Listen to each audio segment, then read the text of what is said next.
नमस्कार दोस्तों, एक बार फिर आपके सामने कुछ नया। हम में से अक्सर लोग अपने ज़िंदगी में ये डिसाइड ही नहीं कर पाते हैं कि उन्हें करना क्या है और अपने समय को यूं ही बर्बाद कर देते हैं। अंत में जब उन्हें पता चलता है कि उनके लिए समय कितना इम्पोर्टेंट था, लेकिन उस समय को उस टाइम में उन्होंने वैल्यू नहीं दिया, तो बहुत पछताते हैं।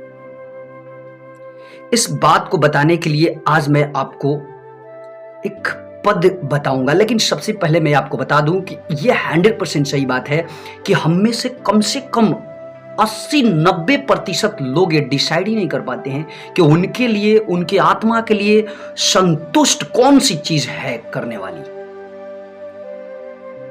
हम में से अक्सर लोग किसी और को देखकर अपनी गतिविधियों को आगे बढ़ाते हैं। जैसे कोई सैनिक के लिए तैयारी कर रहा है तो आसपास के बच्चे उन्हें देखकर ये प्रेरित होंगे और ये शुरू कर देंगे कि मैं भी तैयारी करूं। लेकिन आप ये कभी गौर नहीं किए होंगे कि हो सकता है कि आपको कुछ और पसंद हो। उनके पेरेंट्स भी फोर्स करते हैं कि वो चीज करें। इस बात को समझाने के लिए एक मूवीज आई थी 2009 में, 3 इडियट्स। आपने जरूर देखा होगा। उसमें यही बताया गया है कि आप अपने लाइफ में पहले उस चीज को चूज कीजिए कि आपको कौन सी चीज पसंद है। हालांकि ये मूवीज एक नॉवेल्स थी पहले 2004 में, ये चेतन भगत द्वारा लिखित एक नॉवेल्स जिसका रियल नाम था 5 पॉइंट समन्स। तो उसके बाद 5 साल बाद इन्हें फिर फिल्म में कन्वर्ट कर दिया गया और ये फिल्म चली भी थी बहुत। उसमें यह चीज बताया गया है कि आप अगर आप अपने जिंदगी में कुछ करना चाहते हैं तो पहले पढ़ लिख कर ये चीज डिसाइड कीजिए कि आपको कौन सी चीज पसंद है।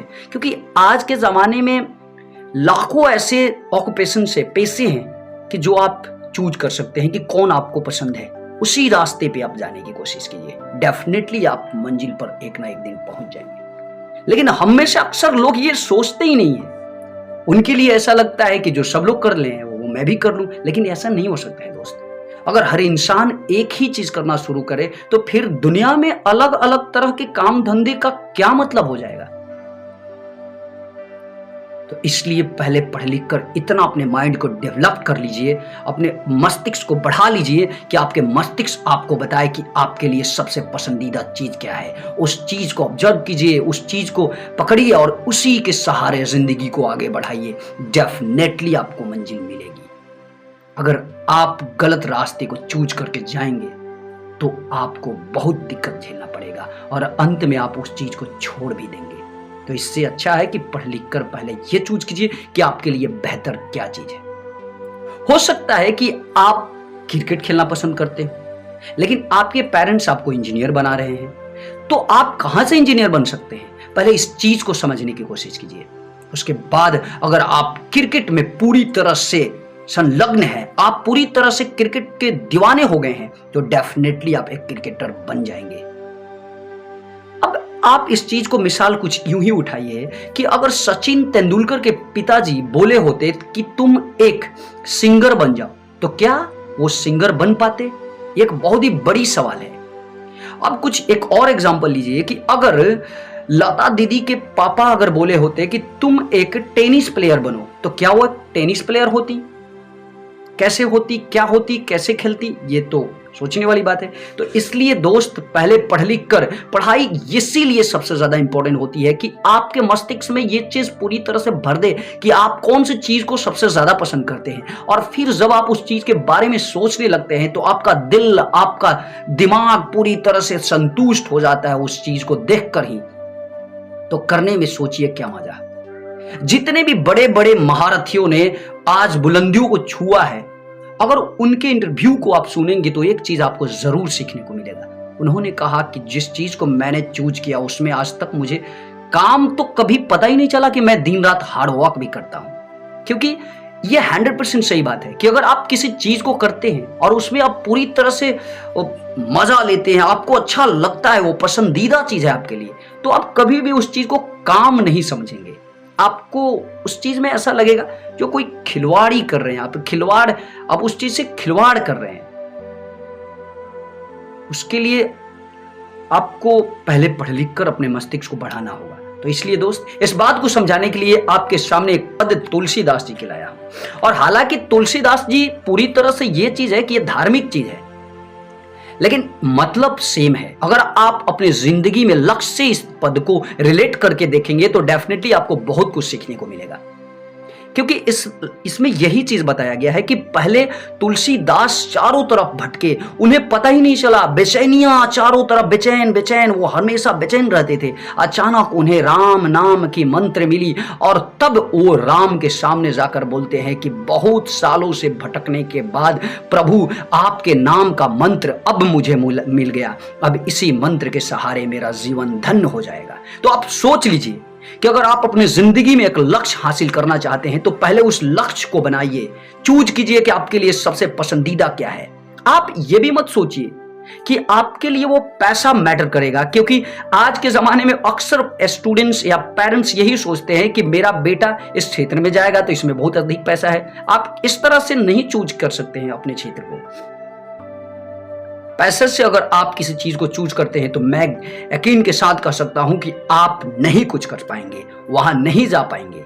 इसलिए आप अपने पसंदीदा काम को चूज कीजिए। उस काम में आप हर चीज उठा पाएंगे, लुत्फ उठा पाएंगे, पैसा हो या हर चीज से सुखी संपन्न हो जाएंगे आप। तो चलिए तुलसीदास के इस पद को आपके सामने रखता हूं। इसमें मैंने शुरू में ही बताया कि इसमें तुलसीदास जी धार्मिक चीजों को आगे बढ़ाते हैं। नहीं, कहने का मतलब है कि वो राम नाम के एक मंत्र से पूरे जिंदगी को आगे बढ़ा रहे हैं। उनका कहने का मतलब है कि हे प्रभु, आपने जो राम नाम का यह मंत्र मुझे अंत में बताया, अब धन्य हो गया हूं मैं, इसके माध्यम से अपनी जिंदगी को अब आगे बढ़ाऊंगा। क्या कहते हैं ये आपके सामने है। अब लो नशानी अब न हसो, राम कृपा भो निशा सिरानी, जागे फिर न डहसो, पयू नाम चरु चिंतामणि, उड़कर ते न खसहो, श्याम रूप सूची रुचिर कसौटी, चीत कंचन ही कसहो, परबस जनी हस्यो इन इंद्रीन, नीज बस ह्यू ना हस्यो, मन मधुकर पनके तुलसी रघुपति पद कमल बस हो। अब इसका मतलब क्या होगा, मतलब ही समझा देता हूं कि तुलसीदास जी कहते हैं कि अब तक यह उम्र व्यर्थ ही नष्ट हो गई, लेकिन अब इसे और नष्ट नहीं होने दूंगा। भगवान राम की कृपा से संसार रूपी रात्रि बीत चुकी है, अब जागने के बाद पुनः माया के बंधनों में नहीं फंसूंगा। मुझे राम नाम रूपी मणि मिल गई है, उसे हृदय रूपी हाथों से कभी दूर नहीं होने दूंगा।